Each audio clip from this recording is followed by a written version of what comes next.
ഇന്നത്തെ ഈവനിങ്ങിൽ എന്താ പരിപാടി എന്ന് ചോദിച്ചു കഴിഞ്ഞാൽ അങ്ങനെ പ്രത്യേകിച്ച് വലിയ പരിപാടികളൊന്നുമില്ല. അമ്മമ്മ എന്നെ മുന്നിൽ പിടിച്ചിരുത്തിയതിന് ശേഷം തലയിൽ നോക്കട്ടെ എന്ന് പറഞ്ഞു. അപ്പം ഞാൻ ഒന്നും നോക്കാതെ അങ്ങോട്ട് പറഞ്ഞു കേട്ടോ. കാരണം അമ്മമ്മ തലയിൽ നോക്കിയൊരു പ്രത്യേക സുഖമാണ്. പിന്നെ ഞാൻ അവിടെ തന്നെ ഇരുന്ന് ചായയും കുടിച്ചു കേട്ടോ. വൈകുന്നേരമായപ്പം എനിക്ക് വീട്ടിലിരുന്നിട്ട് ബോറടിക്കുക. അപ്പോൾ ഞാൻ വിചാരിച്ചു കുറച്ച് നേരം ഇവിടെ ഇരിക്കാമെന്ന്. ഇതൊക്കെ ഫേവറേറ്റ് പ്ലേസാണ് കേട്ടോ. ഇവിടെ ഇരിക്കാൻ നല്ല സുഖമാണ്. മോൾ ചേച്ചി അനിയനും കൂടി താഴേക്ക് പോയപ്പോൾ എനിക്കൊരു മോഹം താഴേക്ക് പോവാൻ. റോഡ് ഇറങ്ങിക്കൊണ്ടിരിക്കുകയാണ്. ചെറുതായിട്ടൊന്നും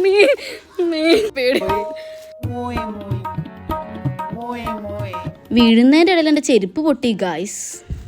പിന്നെ കണ്ണേട്ടൻ അവിടെ വെറുതെ ഇരുന്ന് ബോറടിച്ചപ്പോൾ ഞാൻ വിചാരിച്ചു എന്നാൽ കുറച്ച് നേരം മേക്കപ്പ് ചെയ്ത് കൊടുക്കാമെന്ന്. ഞാനല്ല ടോട്ടലി ബ്യൂട്ടീഷ്യൻ, മോൾ ചേച്ചിയാണ്. പക്ഷേ ഞാൻ ഇടയ്ക്കിങ്ങനെ അവിടെ ടച്ചപ്പൊക്കെ ചെയ്ത് കൊടുക്കുന്നുണ്ട് കേട്ടോ. അപ്പം എങ്ങനെ ഉണ്ടെന്ന് അവസാനം നിങ്ങളൊന്ന് കമൻറ്റ് ചെയ്യണം. ഞാനാണ് കണ്ണ് എഴുതി കൊടുക്കുന്നതും പിന്നെ ഹെയർ സ്റ്റൈൽ സെറ്റാക്കി കൊടുക്കുന്നതും. ഇതാണ് ഫൈനൽ റിസൾട്ട്. ഇഷ്ടപ്പെട്ടാലേ ബ്യൂട്ടീഷ്യനെ മറക്കല്ലേ. ബുക്കിംഗ് സ്റ്റാർട്ട് ചെയ്തിട്ടുണ്ടേ. പിന്നെ ഈവനിങ് ആയപ്പോൾ ഞാൻ കുറച്ച് നേരം ഗാർഡനിലൊക്കെ പോയി ഇങ്ങനെ നിന്നു. അത് നിങ്ങൾക്കറിയാമല്ലോ, ഞാൻ ഈവനിങ്ങിൽ എന്നും ഗാർഡനിൽ പോകാറുണ്ടെന്ന്. പിന്നെ കുറച്ച് നേരം അങ്ങോട്ടും ഇങ്ങോട്ടും നടന്ന്. അപ്പം ഇന്നത്തെ വീഡിയോ ഇത്രേ ഉള്ളൂ. Bye bye.